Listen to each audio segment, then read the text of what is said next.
Stop the presses, this will blow your mind. What is it? It's our first press release for the Google's first album.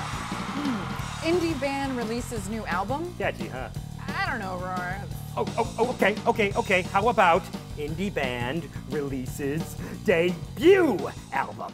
Not exactly newsworthy, is it? I suppose you have a better idea? Well, think of it this way. If you have to send out a press release, you've got to get it in the hands of editors and writers who are already swamped. I mean, you have to make it interesting and you have to make them want to write about you. Well, I sure wish the Indie Band Survival Guide had some solid tips on how to get publicity for my music. Is this how it's going to be, Rory? You set them up and I knock them down? Something like that. Well, let's roll the clip.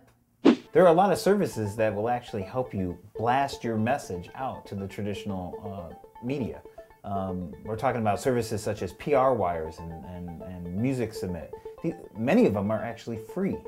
The great thing is that the internet didn't just revolutionize music, it even revolutionized publicity. So there's MP3 blogs, there's podcasts, there's websites, there's all kinds of media that are hungry for the latest, freshest new music from independent bands. Now here's the best thing about them.